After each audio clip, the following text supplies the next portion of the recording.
Let's see.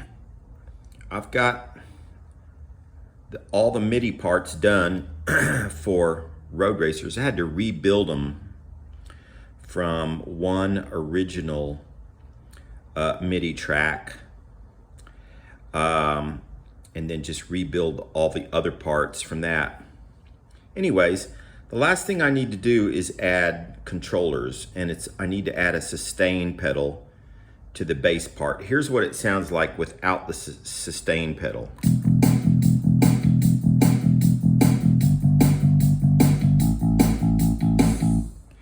And I'm gonna solo that up by turning off all the drums, and the bass is over here on track 2.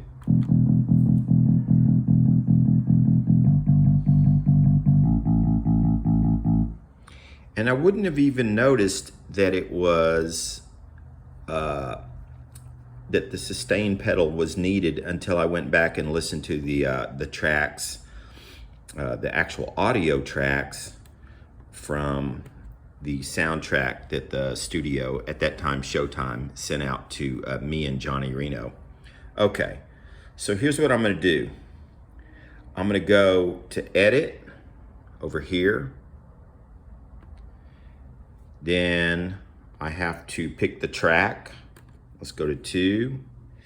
And then I hit Copy, which in this mode will ask me to insert.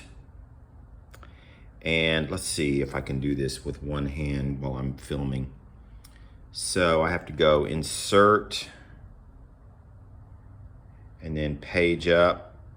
I want a controller.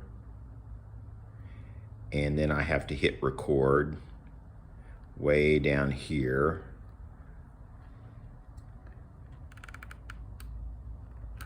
Okay, I've got that event inserted, and there it is. Now then I have to move the controller to a specific subbeat, and I want the sustain pedal to be on for the whole MIDI track, this particular MIDI track. So see where it says 0, 1, that's beat 1. I move the cursor over here, and I don't want it to start right at the beginning just because there's no room for sort of timing error. So I'll just move it a few beats back. Okay, then I need to go over here, and I scroll with these guys right here. I'm gonna scroll down to the bottom where it says 001, and that asks me what controller. And there's all kinds of controllers. Volume, for instance, is 007. There's a whole bunch for expression pedals, pitch wheels, modulation. The sustain pedal is actually 064. So let me enter that in. 064. Well, I took too long. 064. Okay, I've got that. Then I have to scroll over here to the amount. Now I could just probably type in 000 is off. And then with a sustain pedal, any other number is on. If it were volume, it would actually just have a volume number between MIDI number 000, which is, totally off, to 127, which is full volume, and then, the whole range in between. So I'm just gonna go ahead and just type 127, which is as high a number as I can get, but basically any number above 000 would be on.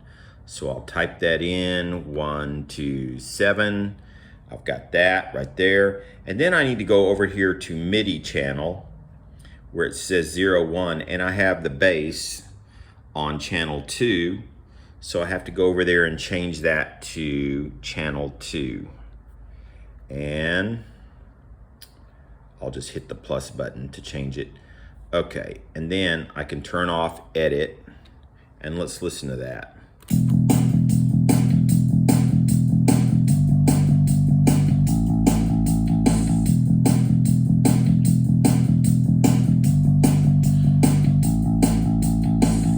worked perfect. Now, main end kicks, that's what I titled. It's actually the second pattern of the song. And it's a part where it goes into the second groove. It's kind of the regular groove. That's the main groove for the song. You can even hear it in the bass if you're familiar with the movie and are a fan of the music. But this is the part right before it goes into da da da da da da. The guitar part changes instead of do do do instead of that part. So there's a little bit of extra kick drum action and an open hi-hat hit. I already edited number 90, which is the main groove, and I have about 4 more that I have to edit to add the controllers. Okay, so I'm gonna solo up the bass and listen to it now.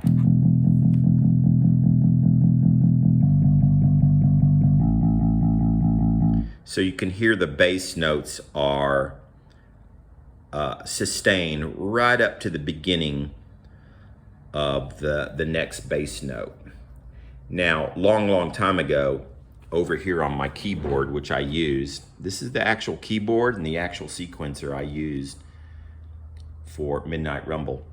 Over here on the keyboard, you won't be able to see it on this screen, but I went into when I first sort of made my own presets for sounds, I actually went into the bass sound and made it so that it wasn't polyphonic. And it may have actually come that way, but I'm pretty sure I had to change it. And the bass was over here on track 2. You can see the numbers there.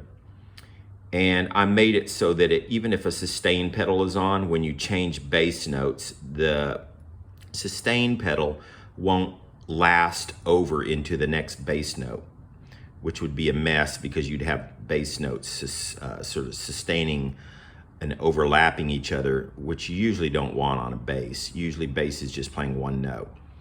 So that's why I didn't have to go in and over here, I didn't have to add any extra sustain off and then sustain back on when the bass note changes.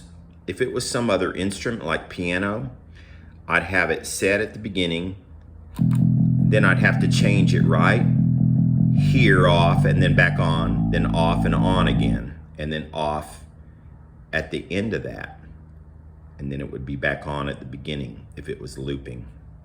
Anyway, I'm getting real close to having this finished, and I'll do some more in-depth videos on the MIDI parts and then the guitar parts as well for all the stuff I did for the movie.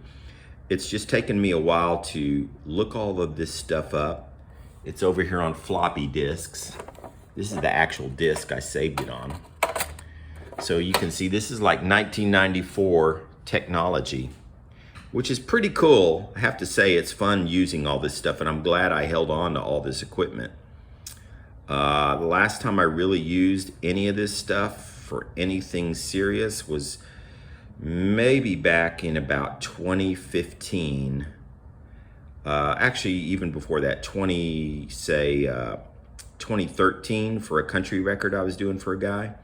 And then in 2010, but all during the 2000s, I used it a ton for Los Noviembres. But these days, I do everything over in my laptop